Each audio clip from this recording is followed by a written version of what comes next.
حضرت عائشہ رضی اللہ تعالیٰ عنہا سے روایت ہے کہ وہ فرماتی ہیں کہ رسول پاک صلی اللہ علیہ وسلم نے ایسے حال میں وفات پائی کہ آپ کی ذرا 30 صاع جو کے بدلے ایک یہودی کے پاس رہن رکھی ہوئی۔ تو چلیے آج آپ کو ایک یہودی اور حضور پاک صلی اللہ علیہ وسلم کا واقعہ سناتے ہیں۔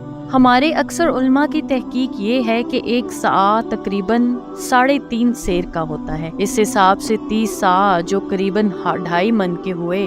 حدیث کا مقصد اور منشا یہ ہے کہ حضور پاک صلی اللہ علیہ وسلم کی حیات مبارکہ کے بالکل آخری ایام میں بھی، جبکہ قریب پورے عرب کے آپ فرما نروا بھی تھے، آپ کے گھر کے گزارا حال یہ تھا کہ مدینہ کے ایک یہودی کے پاس اپنی قیمتی زرع رہن رکھ کر آپ نے صرف 3 صاع جو وفات سے کچھ ہی پہلے قرض لیے تھے۔ مسلمانوں کو چھوڑ کر کسی یہودی سے قرض لینے کی مصلحت مدینہ کے مسلمانوں میں بھی ایسے معتد افراد ہونے کے باوجود جن سے ایسے چھوٹے چھوٹے قرضے غالباً ہر وقت لیے جا سکتے تھے، کسی یہودی سے قرض لینے کی چند مصلحتیں ہو سکتی ہیں۔ ایک یہ کہ آپ نہیں چاہتے تھے کہ اپنے اہل محبت اور نیاز مندوں میں سے کسی کو اس حالت میں اس قسم کی ضرورت کا علم ہو، کیونکہ پھر وہ بجائے قرض کے ہدیہ وغیرہ کے ذریعے آپ کی خدمت کرنا چاہتے تھے اور اس سے ان پر بار پڑتا۔ نیز اس صورت میں ان سے قرض منگوانے میں ایک قسم کی طلب اور تحریک ہو جاتی، اور غالباً دوسری بڑی وجہ یہ تھی کہ آپ اس شبہ اور شائبہ سے بچنا چاہتے تھے کہ آپ کے ذریعے اہل ایمان کو دین کی جو دولت ملی، اس کے عوض آپ کوئی حقیر سے حقیر بھی دینوی فائدہ ان سے اٹھائیں۔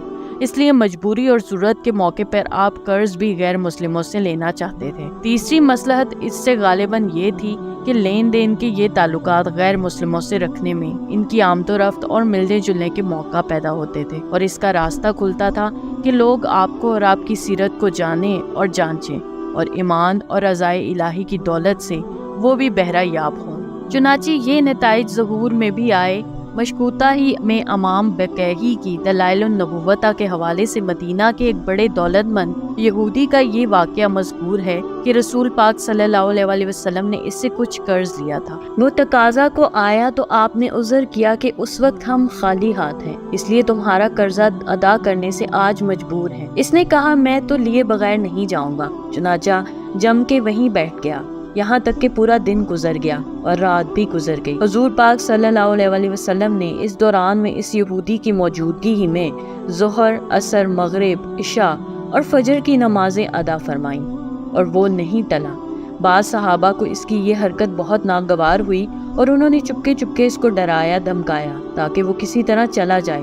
رسول اللہ صلی اللہ علیہ وسلم کو جب اس بات کا پتہ چل گیا تو آپ نے فرمایا کہ مجھے اللہ تعالیٰ کا یہ حکم ہے کہ کسی معاہد پر کوئی ظلم و زیادتی نہ ہو۔ یہ سن کر اس صحابہ کو بھی خاموش ہو جانا پڑا۔ پھر کچھ وقت گزرنے کے بعد اس یہودی نے کہا کہ دراصل میں روپے کے تقاضے کے لیے نہیں آیا تھا، بلکہ میں دیکھنا اور جانچنا چاہتا تھا کہ وہ اوصاف اور علامات آپ میں موجود ہیں یا نہیں جو تورات میں آخری زمانے میں آنے والے پیغمبر کے بیان کیے گئے ہیں۔